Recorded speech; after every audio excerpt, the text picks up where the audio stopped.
ডাকাতির মাধ্যমে যে বিজয় হয়ে যাবেন সেই দিবা স্বপ্ন আপনারা আর দেখেন না।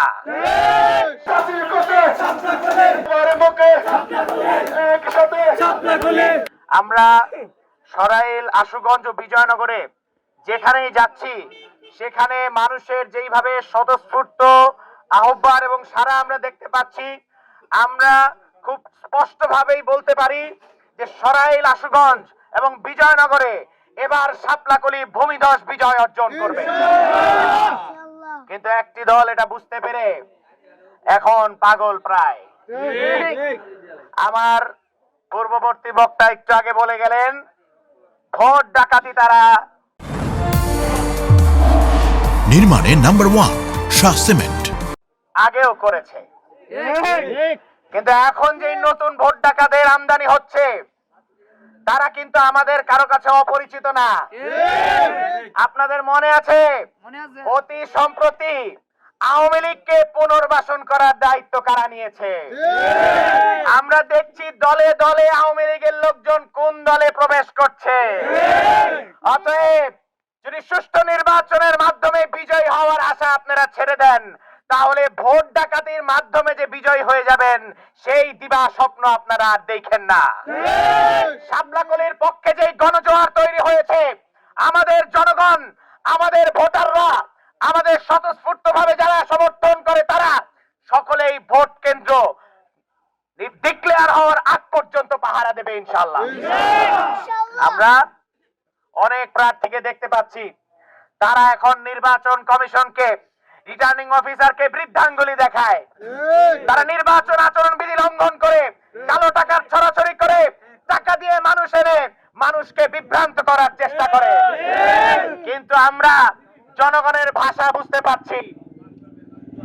জনগণ এখন একটি নীরব ব্যালট বিপ্লবের জন্য অপেক্ষা করছে।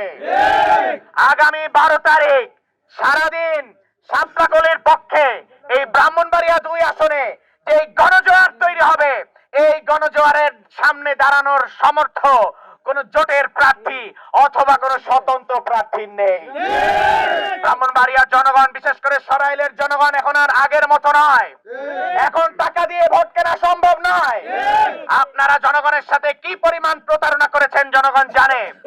আপনারা যখন সংরক্ষিত আসনের এমপি ছিলেন, এই আসনের জন্য আপনারা কি করেছেন, জনগণের জন্য আপনারা কি করেছেন, এই প্রশ্নের উত্তর আপনাদের কাছে না থাকলেও জনগণের কাছে আছে। আমরা আজকে গণভোটের পক্ষে অবস্থান নিয়েছি। সরাইল, আশুগঞ্জ এবং বিজয়নগরবাসী আজকে গণভোটের পক্ষে অবস্থান নিয়েছে এবং যারা না ভোটের ক্যাম্পেইন করছে তাদেরকে সরাইল, আশুগঞ্জ এবং বিজয়নগরবাসী প্রত্যাখ্যান করেছে।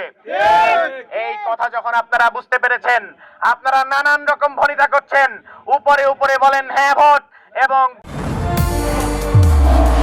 নির্মাণে নাম্বার 1 শাহ সিমেন্ট রাতের আধারে গিয়ে আবার জনগণকে বলেন না এর পক্ষে ক্যাম্পেইন করতে। জনগণ আপনাদের দ্বিচারিতাকে প্রত্যাখ্যান করে 12 তারিখ আপনাদেরকে লাল কার্ড দেখাবে। আমরা বলছি, আপনারা যে এই প্রতিষ্ঠানগুলো ধ্বংস করে দিয়ে গেছে, আপনাদের আওয়ামী বাবারা এই প্রেতাত্মাদেরকে সাথে নিয়ে আপনারাও যে এখন গণভোটের বিপক্ষে অবস্থান নিয়েছেন, আসলে আপনারা যে জুলাই গণ অভ্যুত্থানের বিপক্ষে অবস্থান নিয়েছেন, জনগণের এই কথা আর বুঝতে বাকি নাই। জনগণ জুলাই বিরোধীদের প্রত্যাখ্যান করেছে। আমরা 5ই আগস্টের আগে এই ধরনের আত্মবিশ্বাস হাসিনার মধ্যে দেখেছি।